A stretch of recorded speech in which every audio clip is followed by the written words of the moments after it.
was uncanny. Unsuspectingly, I watched next morning as a visitor, John Engelbrecht, measured the speed of light. I'm generating the light pulse with a sparker, which I'm going to turn on here. And that creates sparks, essentially short beams of light, that travel across to the other dome where we have a mirror. And the mirror reflects the beam of light into this telescope right here. Call your doorbell camera company and cancel the subscription. This brand new subscription-free mini Wi-Fi camera provides more security features. I'm generating the light pulse with a sparker, which I'm going to turn on here. And that creates sparks, essentially short beams of light, that travel across to the other dome where we have a mirror. And the mirror reflects the beam of light into this telescope right here, where we have a photomultiplier tube to pick up the light signal so that we can look at it on the oscilloscope right here. We measure the time interval by measuring the distance between the two blips on the oscilloscope, where distance across the screen is time. Looks like about 450 nanoseconds. And the round trip distance is 134 meters. Yes. Well, it's not bad. You've determined the speed of light this morning to be about 298 million meters per second. An accuracy of about 1%.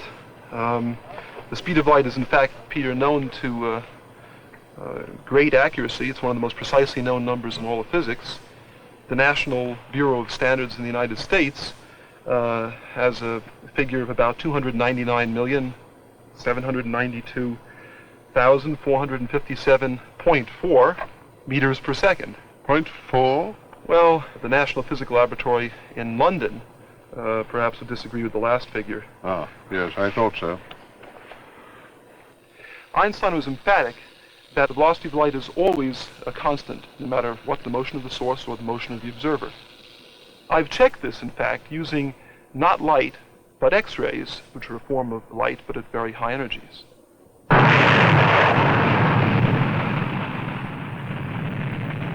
In 1970, a satellite was launched off the coast of Kenya for the purpose of doing X-ray astronomy. It was called Uhuru. It discovered and began observing a peculiar class of star.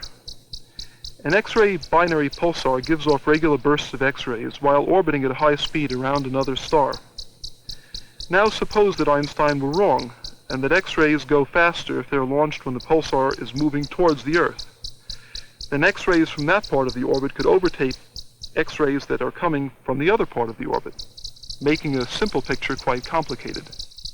For example, you could see the pulsar coming and going at the same time.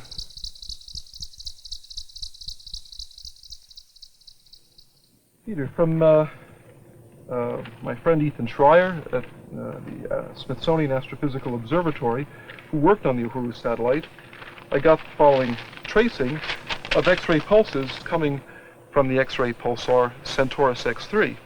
And as you can see by looking at these pulses, they're absolutely regular. Each pulse comes along at a specific time interval, and there are no spurious ghost pulses lying in between the pulses that we see here. This is direct proof that the speed of light is indeed independent of the velocity of the source. I looked at three separate sources, the most distant one lying in the small Magellanic Cloud. The light took 200,000 years to arrive at the Earth from that source, and in all that time, the pulses emitted when the pulsar came towards us never overran those that were emitted when it went away, by more than a factor of perhaps a part in a billion. Well, to put it in earthly terms, that would be about the speed of a turtle moving along the ground. That's a very earthly term. In deference to this evident obsession of Einstein's, I accepted that in cosmic space the speed of X-rays, or visible light, or radio waves, never varies. But, dear me, how promptly that golden rule was broken. we send radio pulses to another planet like Mercury or Venus, when they're on the other side of the sun from Earth, they can appear to be slowed down by the direct effect of the sun's gravity on the waves as they pass near the sun. It looks from where we are as if the sun's gravity acts very like a lens, bending the light and slowing it down. About 15 years ago, it occurred to me that this increase in the travel time was a direct consequence of Einstein's general theory of relativity. In those days of increasing science budgets and low rate of inflation, it took less than 2 years to convert that idea into a very sophisticated radar system which we installed on the Haystack telescope to make these measurements on Mercury and Venus. Now, the actual predicted effect is very small. It's only 200 millionths of a second out of a total round trip time of about 1,500 seconds, or approximately 1 part in 10 million. And we were able to measure it with an accuracy of approximately 5 or 10% with this radar experiment. Now, if we could turn to Mars. You can't expect a very good image of Mars just now because it's right on the far side of the sun and it's close to the horizon, but maybe we'll get an impression.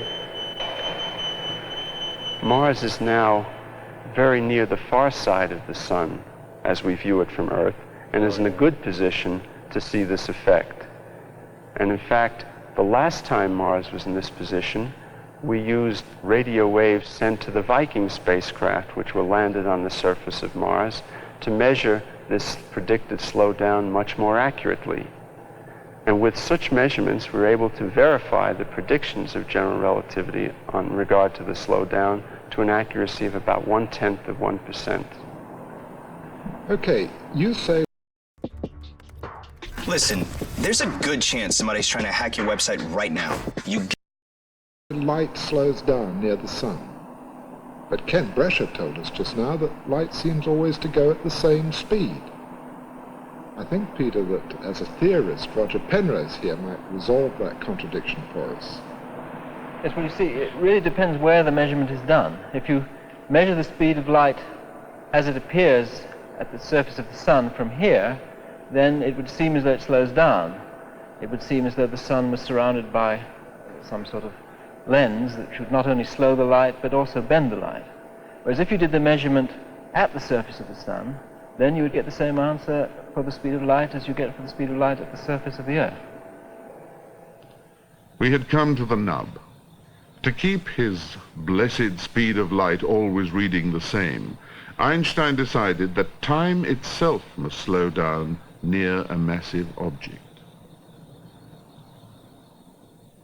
So gravity has the apparent effect of reducing the speed of light and slowing down time. So that if you imagine the extreme situation of a black hole, then light would be reduced to zero speed, apparently, and time would apparently have been stopped completely at the surface. Apparently. Well, I feel awfully guilty at asking this because I'm opening, as they say here, a new can of peas, but we've heard so much about black holes. What is a black hole, apparently? Yes, well, according to Einstein's theory, if you have the final fate of a very massive star would be an object so concentrated that light itself couldn't escape from it. The object collapses inwards and signals, light, any other kind of signal, any object cannot escape from this region into which the star would collapse. The black hole that results from the collapse of a star several times the mass of the sun would be an object several miles in diameter. But if you, say, imagine the Earth compressed right down until it became a black hole, the dimension would be a bit less than an inch, something like that. That's the Earth? The Earth would have to be compressed into that size to be a black hole. I see. So we shouldn't be candidates. Don't worry. I see. Light at the surface of a black hole trying to escape would hover there forever. And judged by us, looking from a safe distance, time there appears to stop.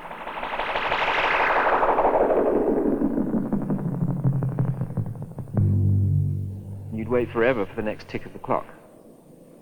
A short distance away from the black hole, time does seem to pass, but rather slowly by our reckoning. We can think of the black hole to be surrounded by shells, in which time runs progressively faster.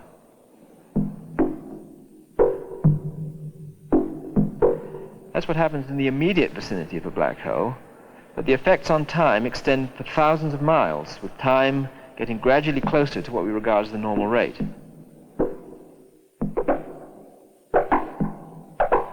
If you imagine that little black hole with the same mass as the Earth and surround it by a sphere representing the Earth's surface where we live, our clocks run at the appropriate rate.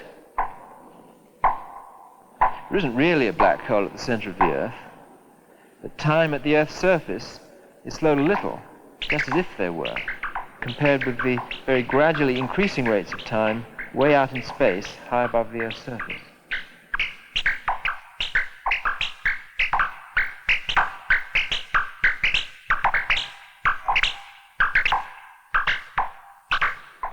The observer will interpret what he sees as showing that one clock really goes